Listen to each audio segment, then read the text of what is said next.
እሺ ስሜ ማህሌት ወንዳፍራሽ እባላለሁ። ፈረንሳይ ለጋሲዮን ነው የምኖረው። የባልትና ውጤት ላይ ነው የምሰራው።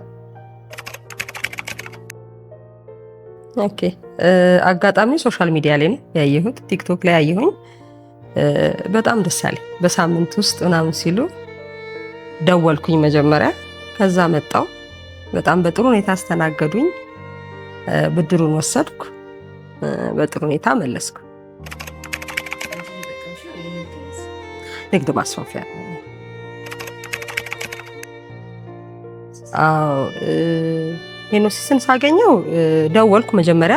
በአንድ ሳምንት ውስጥ 400 ሺህ እንሰጣችኋለን የሚለውን ሳይ የትም አላጋጠመኝም እና እውነት ይሁን አይሁን ያው ሳላረጋግጥ ወይም ደግሞ ሳልደውል አላቅም። ስደውል አዎ ትክክል ነው የሰማሹ ኢንፎርሜሽን። አንዳንዴ ሶሻል ሚዲያ ላይ ያለው ነገር ያው ታውቂያለሽ። ስለዚህ ደውዬ መጀመሪያ እንደዚህ ሰምቼ ነበረ ስላቸው፣ አዎ መተሽ በአካል ቄራ ሄርሜስ ህንፃ ላይ ነው ያለነው፣ መተሽ በአካል ማናገር ትችያለሽ አሉኝ። ከአንዳንድ መጣሁ። አዎ ያው መጀመሪያ ስራውን ስትጀምሪ በትንሽ ነው የምትጀምሩ እና እያደገ ሲመጣ ስራዎችሽም ኤክስፒሪየንስ እያለሽ ሲመጣ ብዙ ፍላጎቶች ይኖርሻል። ስለዚህ ገንዘብ በሚያስፈልገኝ ሰዓት ነው የመጣው ይሄ ነገርና ሳየው በጣም ደስ አለኝ። መጥቼ ከወሰድኩ በኋላ በጣም ተጠቃሚ ሆንኩኝ። በአንድ ሳምንት ውስጥ 400 ሺህ ማለት ቀላል አይደለም ለአንድ ንግድ ላይ ላለ ሰውና አበረታኝ፣ በጣም አጠነከረኝ። ባይዘዌ ብድር በጣም ያጠነክራል። አው ትፈሪያለሽ እና ደግሞ ትንሽ ፔመንቱ ኤቭሪ ዊክ ነው ለአንድ ሰው በአንድ ሳምንት ውስጥ መስራት። ካልሰራሽ በአንድ ሳምንት አይደለም በወርም ከባድ። ስለዚህ በጣም እንድጠነክር አድርጎኛል እና በዚህ አጋጣሚ አመሰግናለሁ። ስለ ቁጠባ ያለኝ አመለካከት በጣም ፍራቻም ነበረኝ። ቢኮዝ መጀመሪያ ላይ የሚሉሽ ነገርና ከወሰድሽ በኋላ ወለዱ ምናምን በጣም ዊርድ ነበረ እና መጀመሪያ ላይ መጥቼ ያከፋፈል ስትወስጂና ስትከፊ አንድ አይደል። ያን ፍራቻም ነበረኝ። በአንድ ሳምንት ያሉት ነገር ኤቭሪቲንግ ፍራቻ ላይ ነበርኩኝ እና መጥቼ ባርጋ ኤክስፕሌን አደረገችልኝ እና ድፍረት ይጠይቃል። አዎ 2-3 ሰዎችም ሜምበር አምጥቻለሁኝ። መጀመሪያ ላይ እንዳልኩሽ ይሄ ነገር በአንድ ሳምንት ሲባል በጣም ሪስኪ ነበረው።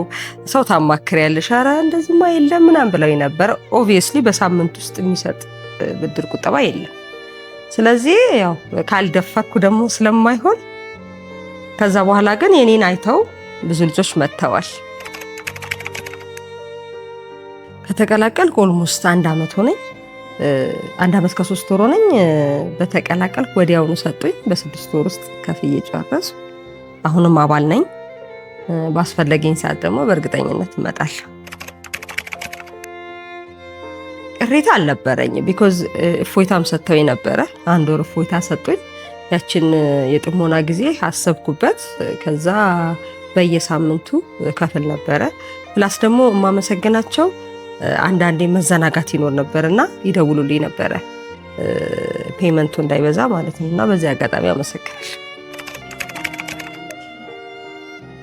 በዚህ ሰዓት ሄኖሲስ ለኔ ቤተሰብ ሆኗል። ከዚህ በፊትም ከብድሩ በኋላ አንዴም ጠርተውኝ የሆነ ኤክስፒሪየንስ ወስጃለሁ። ስብሰባ ነበረን እና እዛ ላይ ተጋባዥ ሆኜ የተለያዩ ሰዎችን አግኝቻለሁ። በተለያዩ ዘርፍ ላይ ላሉ እኔም ኤክስፒሪየንስ ወስጄበታለሁ።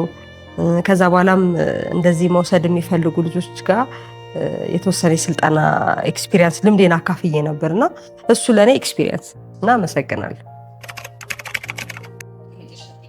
በዚህ አጋጣሚ ካለኝ ልምድ ልናገር የምችለው ንግድ ድፍረት ይጠይቃል እና ህብረት ስራ ማህበር በተለይ ሄኖሲስ ጥሩ አማራጭ ነው ብዬ አስባለሁ። እኔን ያግዞኛል። እንዳልኩሽ መጀመሪያ በትንሽ ነው የጀመርኩት። ይህን ብድር ወስጄ 400 ሺህ ለኔ ቆንጆ ነበር እና ደግሞ ስትሮንግ ጠንካራ ያደርግሻል።